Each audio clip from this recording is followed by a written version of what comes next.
Bonjour à tous et bienvenue sur ma chaîne. Donc là je fais une vidéo faite pour faire suite à l'étude du circuit de tonalité de la Procorate. Donc là l'idée en fait c'est de le câbler sur carte prototypage et de vérifier aux instruments un petit peu si on retrouve ce qu'on a vu en théorie au travers des calculs. Donc là je vais lancer la simulation. Donc là j'ai le potentiomètre ici de tonalité qui est au minimum. Et je lance le run. Voilà, l'analyse. Réponse en fréquence. Donc, c'est circuit de tonalité. Donc là, on va avoir en fait deux courbes. Une première courbe qui va représenter en fait la réponse sur le gain. Et une courbe qui va représenter la réponse sur la phase. Donc voilà, c'est ce qu'on appelle le diagramme de Bode, comme je vous expliquais auparavant. Alors, donc là on a deux couleurs, l'espèce de rose violacé en fait qui représente le gain avec son échelle ici sur la partie de gauche, et là la courbe rouge ici c'est la représentation de la phase avec son échelle ici qui est sur la partie droite. Donc là on voit que la phase, ça y est, ça commence à déphaser, donc le circuit devient capacitif et on va pas tarder à rencontrer la fréquence de coupure.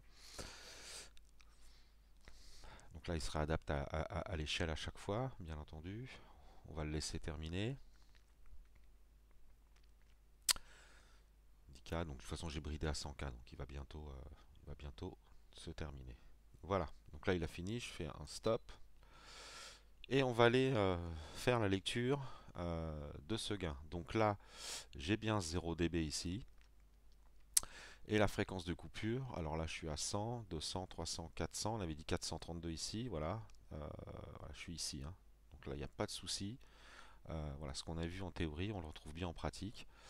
Donc à 4 kg et quelques, je vais être à moins 20, hein. Donc 1, 2, 3. Attendez, parce que là je vois pas bien avec mes yeux. 2, 3, 4 ici. Voilà, donc je suis légèrement au-dessus du 22. Voilà, donc j'ai bien mes moins 20 dB. Donc la pente à moins 20 dB par décade. Un petit mot sur la phase.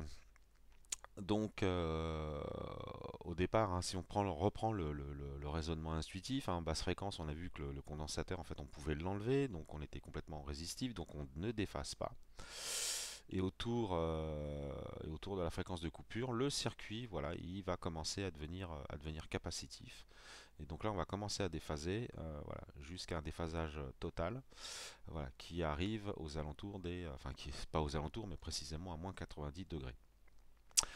Ce qu'on peut faire, c'est qu'on peut vérifier aussi la lecture de la fréquence de coupure, puisque à la fréquence de coupure, la phase vaut la moitié.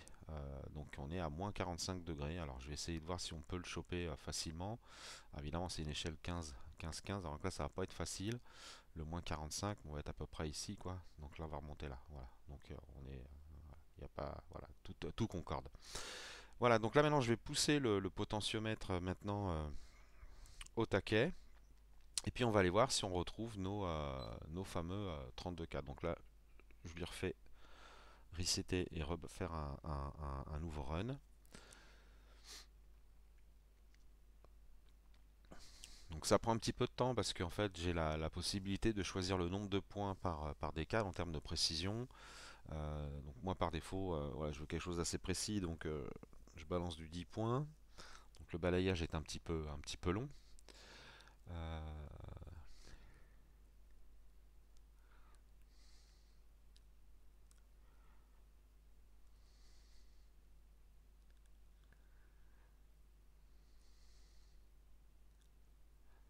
Donc là, on voit, je commente, là on voit que la phase, ça déphase pas, hein, contrairement à tout à l'heure, ça déphase pas encore. Donc bon espoir quand même que la fréquence de coupure soit plus loin que 400 en tout cas.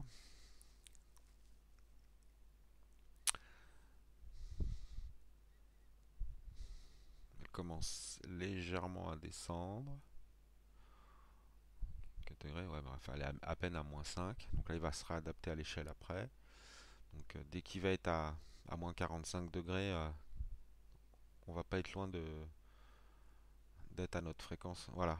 Donc là, on voit qu'on a commencé à passer les 10K. Bon bah là, il a fini. Je stoppe. Euh, donc on était bien là tout à l'heure et là, donc 10, 20, 30. Alors je vais essayer d'aller voir au niveau des dB où j'en suis.